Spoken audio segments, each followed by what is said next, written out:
pandangan kritis dari panelis sudah disampaikan. Para kandidat pun sudah menyampaikan. Namun ada satu lagi yang ingin menyampaikan pandangan yang lain. Kami persilakan panelis berikut ini.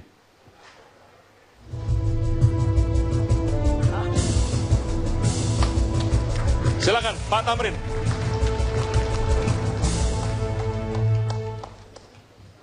Ya, terima kasih.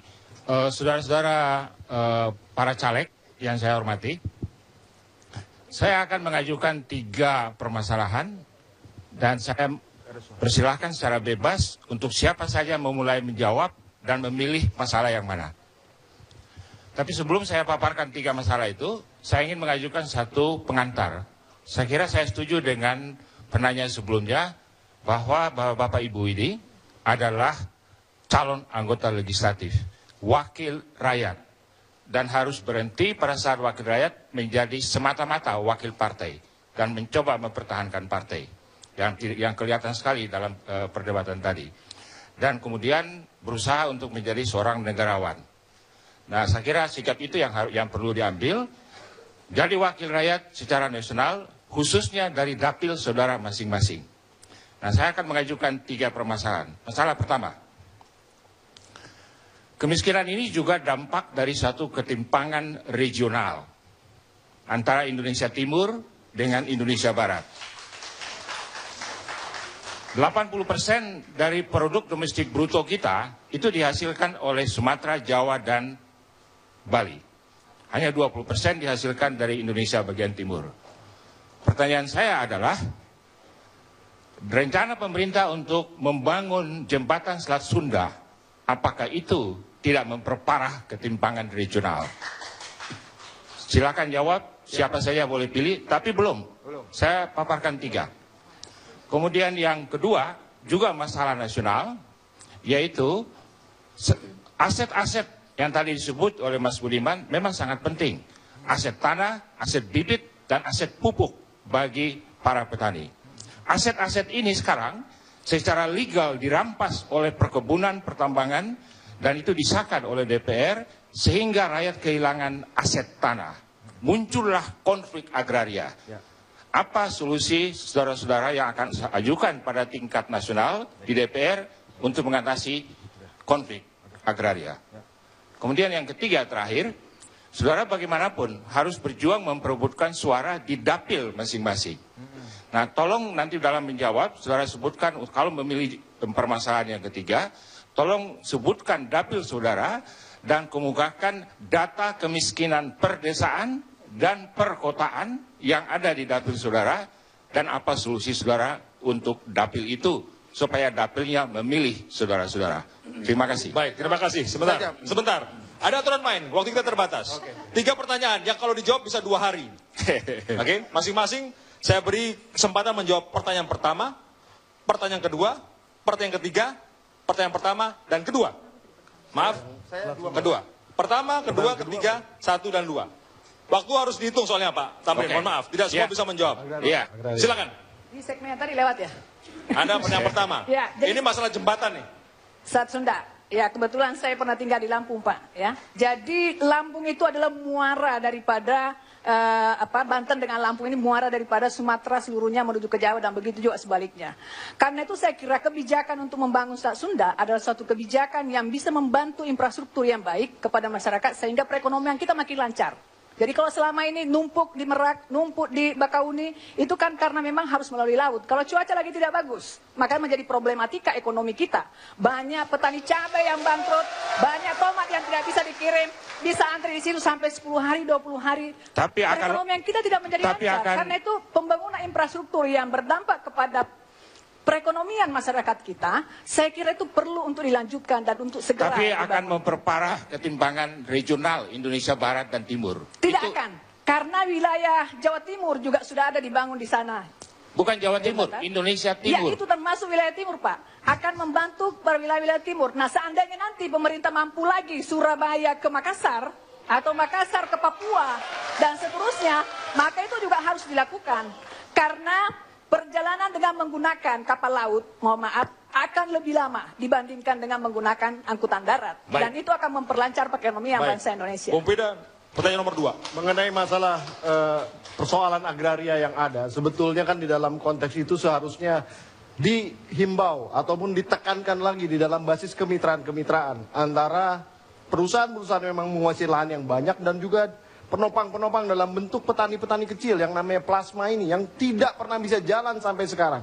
Padahal kalau itu bisa diberdayakan, kehidupan di sekitar perusahaan-perusahaan itu bisa tumbuh menjadi kekuatan ekonomi baru. Selain itu juga produk daripada yang dihasilkan oleh kelompok inti dan plasma ini juga akan bertambah sebetulnya. Namun ini tidak pernah bisa berjalan.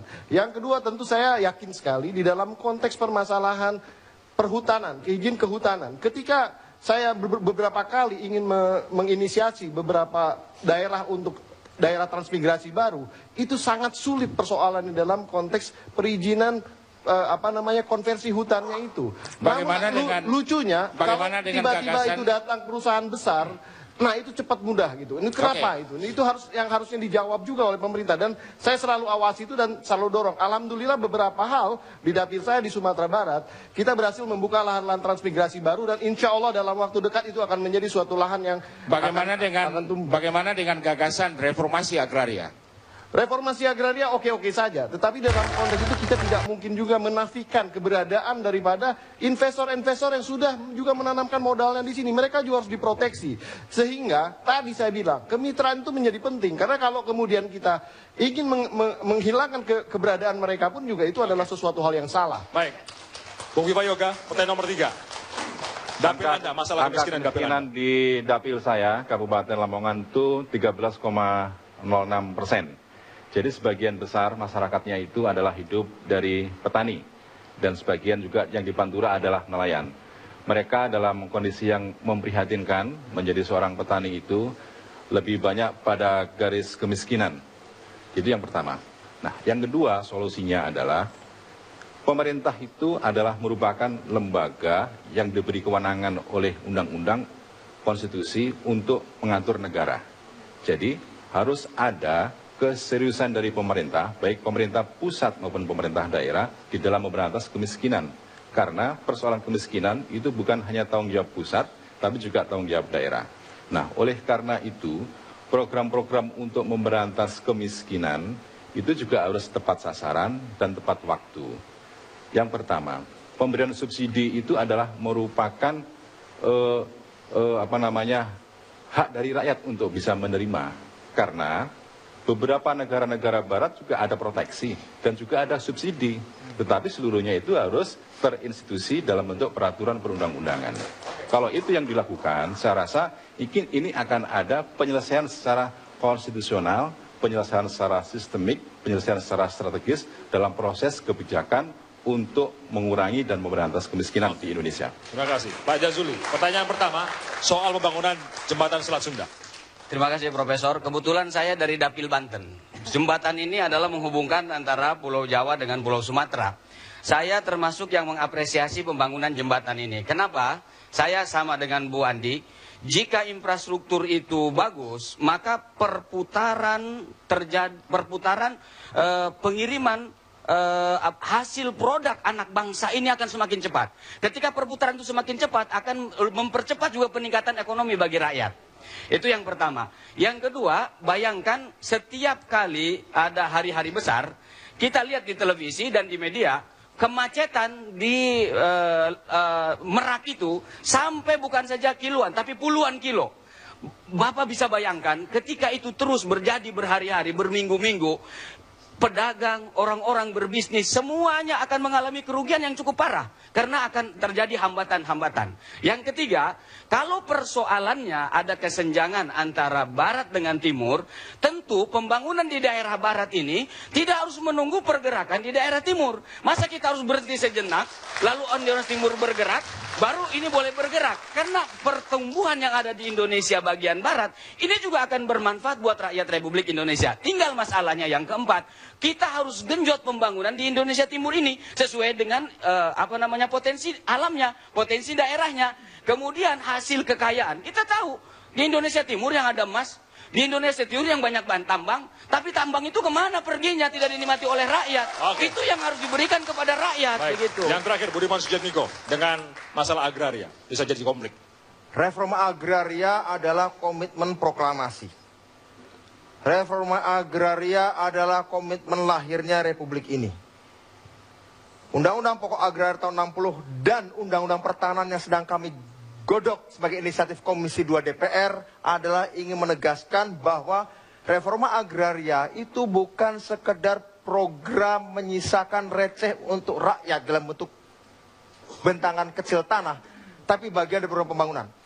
Ini dilakukan di banyak negara. Di Jepang dilakukan, di Korea Selatan dilakukan, di Taiwan dilakukan, di Cina dilakukan, di banyak negara dilakukan. Itulah suatu program yang belum selesai yang menyebabkan sampai sekarang pembangunan pertanian terbengkalai. Akibat dari terbengkalainya reforma agraria, ya, 56% aset nasional dikuasai oleh 0,2% penduduk, di mana 87%-nya dalam bentuk penguasaan tanah oleh 0,2% penduduk.